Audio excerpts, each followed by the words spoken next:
Samuel, eu tenho muito medo de parar de consumir leite e glúten porque eu não quero me tornar intolerante. Isso existe?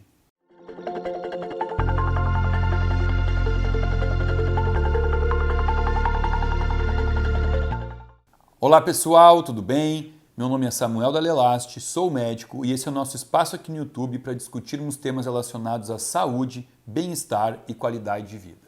Bom, aqui vai uma sequência de dicas. As próximas segundas-feiras eu estarei complementando o tema trigo/glúten, que foi uma série que eu fiz para presentear vocês. Foram 3 episódios falando sobre trigo, sobre glúten. Vamos colocar aqui o linkzinho para quem ainda não assistiu. E eu vi que gerou muita dúvida, né? Muitas dúvidas, pessoas perguntando sobre questões relacionadas a não consumir estes alimentos.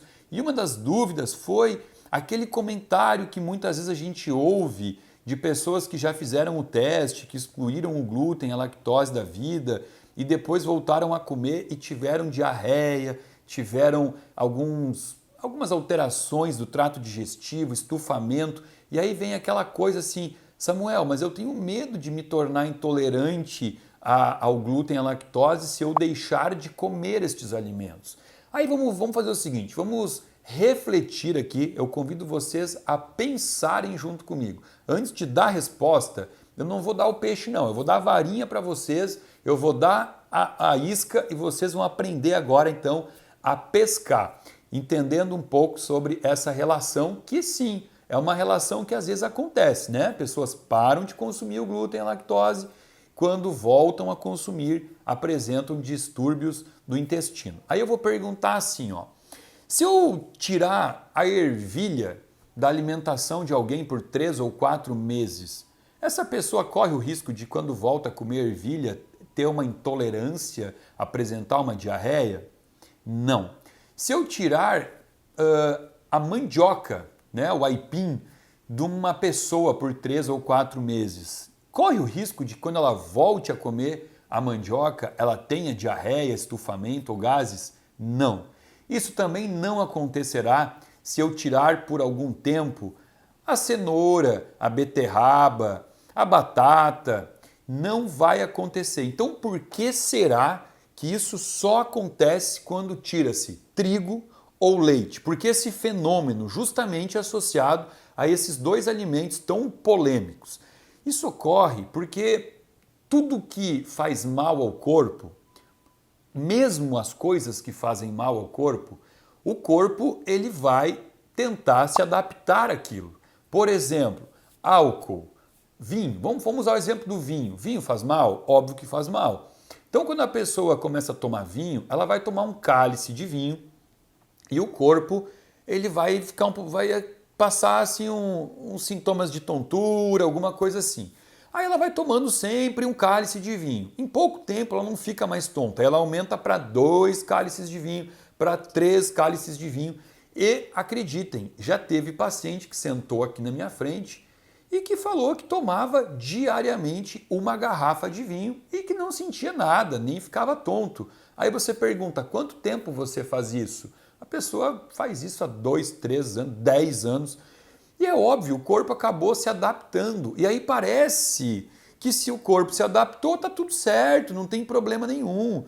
Aí essa pessoa ela para de tomar vinho por 1 ano ou 2, quando ela volta a tomar vinho, ela vai tomar um cálice ou 2 e já vai ficar tonta, né? Isso é um fenômeno que vai acontecer.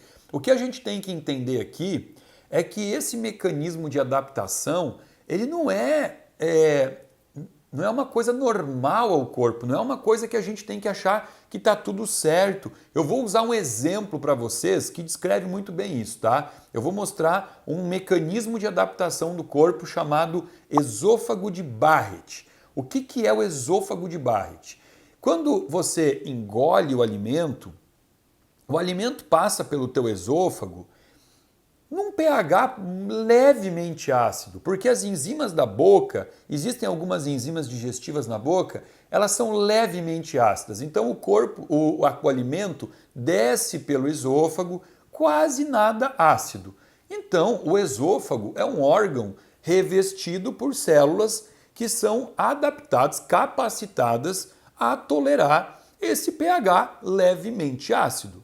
Quando a comida chega ao final do esôfago, ela atravessa um anel chamado esfíncter esofágico inferior e esse anel permite então que a comida passe do esôfago pro estômago. E lá no estômago ocorre a produção do ácido clorídrico, né? Um pH muito mais ácido, podendo chegar a 2, 2,5, um pH extremamente ácido. E se porventura, por alguma alteração anatômica desse esfíncter ou por uma alimentação rica em farinha, rica em lácteos, porventura essa comida que agora está no estômago, num pH muito ácido, ela subir de volta para o esôfago, a gente chama isso de refluxo. Se ocorrer um refluxo como esse, o que vai acontecer?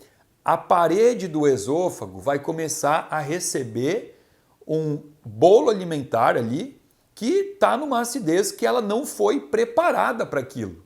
E aí, num primeiro momento, vai dar uma queimação, o paciente vai sentir uma queimação, porém, o esôfago, ao perceber que ele está incapaz de tolerar essa acidez, ele vai começar a modificar essas células. Essas células, quando se replicarem, elas não virão mais sob forma de uma célula do esôfago. Ela vai vir muito parecida com uma célula do estômago, porque as células do estômago são capazes de tolerar uma acidez maior. E Barrett foi quem descobriu pela primeira vez, né, através de um exame de endoscopia, ele foi a primeira pessoa a descrever essa alteração que ele visualizava na parte final do esôfago. Ele enxergava ali células diferentes, que foram células que se adaptaram àquilo que o corpo estava trazendo como algo fora do comum. Ah, então adaptação está tudo certo? Não, eu não acho. Por quê? Porque esôfago de Barrett é uma lesão chamada de lesão pré-maligna, pois existe uma probabilidade muito maior de desenvolvimento de câncer de esôfago em pessoas que têm essa alteração celular. Vejam, eu não posso enxergar essa adaptação como algo natural, porque isso aumenta risco de doenças. Eu espero que a mensagem tenha ficado clara. Se você gostou, dá um likezinho, compartilha com os amigos, bota no grupo de WhatsApp da família e se inscreva no meu canal, aciona o sininho para receber toda segunda e sexta-feira notificação de um vídeo novo que pode realmente ajudar você a promover muito mais saúde na sua vida. Abaixo desse vídeo tem um link que você pode se inscrever para fazer parte de um grupo VIP de pessoas que recebe conteúdo gratuito e exclusivo aqui do meu canal toda semana. Meu muito obrigado.